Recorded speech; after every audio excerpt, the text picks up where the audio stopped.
ஒரு புதிய நாள்ல, புதிய மாதத்துல உங்களை காண்கிறது ரொம்ப சந்தோஷம். ක්‍රිස්තුස් වහන්සේ තුළ ප්‍රේමවන්ත වෙන අලුත් දවසක් තුළ අලුත් මාසයක් තුළ ඔයාලා දැකීම සතුටුයි. தொடர்ந்தும் கர்த்தர் எங்களுக்கு அநேக காரியங்களை பேசிக்கொண்டு வருகிறார். උන්වහන්සේ අපිට ගොඩක් කාර්යයන් කතා කරමින් පැමිණෙනවා. இந்த நாளிலையும் கர்த்தர் ஒரு காரியத்தை எங்களுக்கு வைத்திருக்கிறார். මේ දවසේත් උන්වහන්සේ අපිට දෙයක් තබා තිබෙනවා. பாருங்க, 1 நாளாகமத்தின் புத்தகம் එක ලේකම් පොතේ 4வது அதிகாரம் 10வது வசனத்தை பார்த்தீங்கன்னா, 4වෙනි පරිච්ඡේදයේ 10 වෙනි වචනේ බලුවා නම් பாருங்க, யாபேஸ் இஸ்ரவேலின் தேவனை நோக்கி தேவரீர் என்னை ஆசீர்வதித்து அப்படின்னு சொல்லப்படுகிறது.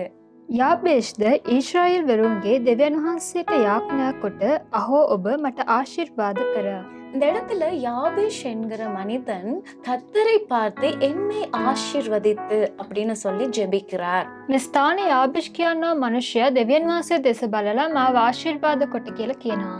யாபேஷை அவங்க அம்மா பெற்றெடுக்கிற நேரம் ඒ යාබේෂ් කියනවා මනුෂ්‍යයාව එයාගේ මව ඇවිල්ලා එයාව බිහි කරන විට அவர் நான் துக்கத்தோட நான் பெற்றேன் அப்படின்னு சொல்லி யாபேஷ்னு பேர் வச்சிருக்கிறாங்க. එයාව දුකෙන් බිහි කරා කියලා යාබේෂ් කියනවා නම එයාට ලැබුවා. ஆனாலும் அவரு எல்லா சகோதரர்களை பார்க்கிலும் அவரு உயர்ந்தவராய் கனம் பெற்றவராய் இருந்தாரு. නමුත් එයාගේ අනිත් සහෝදරයන් දෙස බලන විට ඇවිල්ලා උසස් ස්ථානයකයි සිටියේ. இந்த 10வது வசனத்தின் கடைசி பகுதியில பாத்தீங்கன்னா, මේ 10 වෙනි වචන අන්තිම කොටස වල බලුවා නම් அவர் கேட்டதெல்லாம் கர்த்தர் கொடுத்தாரு அப்படின்னு சொல்லப்படுகிறது. එයා ඉල්ලුපු සියල්ල දෙවියන් වහන්සේ යාට දුන්නා කියලා வேண்டிக் කියනවා. கொண்டதை கர்த்தர் கொடுத்திருக்கிறார். එයා ඉල්ලුපේ යාඥා කරපු දේ දෙවියන් වහන්සේ ලබා அவர் முதல்ல ஜெபிக்கிறார் என்ன அப்படின்னா, என்னை ஆசீர்வதிங்க அப்படின்னு கர்த்தர்ட்ட கேக்குறாரு. එයා ඉස්සෙල්ලාම යාඥා කරන මාව ආශිර්වාද කරන්න කියලා. இன்னைக்கு கர்த்தர் யாபேஷுக்கு அவர் சொன்ன ஜெபத்தை கேட்டு கர்த்தர் யாபேஷை ஆசீர்வதிக்க கூடும்னா, යාබේෂ්ගේ යාඥා වාලා දෙවියන් වහන්සේ එයාව ආශිර්වාද කරනවා. இன்னைக்கு நாங்க அப்படி ஜெபிக்க ஆரம்பித்தோம் அப்படின்னா, අපිත් එලෙස යාඥා කරන්න ආරම්භ කළොත් கர்த்தர் நம்மளையும் ஆசீர்வதிக்க போதுமானவராய் இருக்கிறார். උන්වහන්සේ අපිවත් ආශිර්වාද කරන්න බලවත්ව සිටිනවා. கர்த்தருடைய வார்த்தைகளை வைத்து, දෙවියන් වහන්සේගේ වචනය තබලා அவர் கொடுத்த வாக்குத்தத்தங்களை வைத்து, උන්වහන්සේ දුනව පොරොන්දු තබාගෙන அவர் எங்களுக்காக வைத்திருக்க தரிசனங்களை வைத்து උන්වහන්සේ අප තුළ තැබුවා වූ දර්ශනය සිහි කරලා நாங்கள் ஜெபிக்கும் போது අපි යාඥා කරන විට நிச்சயமா நம்ம வாழ்க்கையில அதை நிறைவேற்றுவார். සැබවින්ම මේ කාර්යයන් උන්වහන්සේ ඉෂ්ට කරා. நான் இந்த காரியத்துல ஆசீர்வதிக்கப்படணும். මම මේ කාර්යය තුළ ආශිර්වාද ලබා ගන්න என்னென்ன ඕනේ. காரியத்துல உங்களுக்கு ஆசீர்வாதம் வேணும் அப்படின்னு நீங்க நினைக்கிறீங்களோ, මොන මොන කාර්යයන් තුළ ඔයාට ආශිර්වාද අවශ්‍යයිද කියලා සිතනවාද? அந்த காரியங்களை எல்லாம் நீங்க கர்த்தர்கிட்ட சொல்லி என்ன இந்த காரியத்துல ஆசீர்வதிங்க அப்படின்னு சொல்லுங்க. அவர் நிச்சயம் உங்களுக்கு ஆசீர்வதிப்பார். ඒ කාර්යයන් තබලා දෙවියන් වහන්සේ මාව ආශිර්වාද කරන්න කියලා යාඥා කර සැබවින්ම උන්වහන්සේ ආශිර්වාද இன்னைக்கு කරා. உங்களுக்கு குழந்தை என்கிற ஆசீர்வாதம் வேணுமா? ඒ දරුවන් කියනවා ඒ ආශිර්වාදය අවශ්‍යයිද? படிப்புல ஆசீர்வாதம் வேணுமா? ඉගෙනීම තුළ ආශිර්වාදයක් இல்லைன்னா ஒரு අවශ්‍යයිද? தொழில் ஜப்ல ஒரு ஆசீர்வாதம் வேணுமா? නැත්නම් රැකියාව තුළ ආශිර්වාදයක් අවශ්‍යයිද? ஊழியத்துல ஒரு ஆசீர்வாதமா?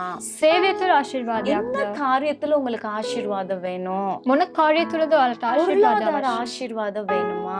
ඒ කාර්යයන් තුළ ආශිර්වාදය ඕනද? பணம் உங்களுக்கு ஆசீர்வதிக்கப்பட்டு வேணுமா? ඒ මුදල් වලට ආශිර්වාදයක් ඕනද? கர்த்தர்கிட்ட நீங்க கேளுங்க.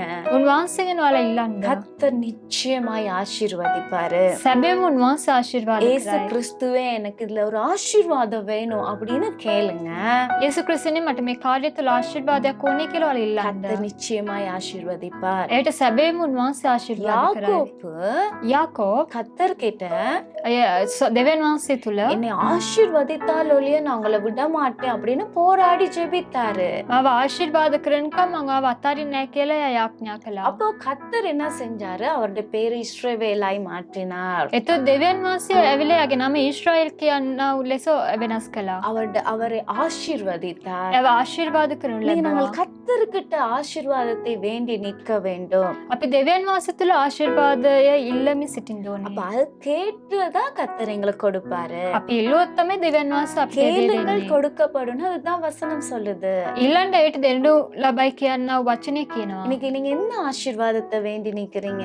මොන ආශිර්වාදයද අවශ්‍යයි කියලා ඔයාලා என்ன සිතන්නේ? ஆசீர்வாதம் உங்களுக்கு வேணும்னு நீங்க யோசிச்சுக்கிட்டு இருக்கிறீங்க? මොන ආශිර්වාදයද ඕනි කියලා ඔයාලා සිතන්නේ? இன்னைக்கு கர்த்தர்கிட்ட கேளுங்க.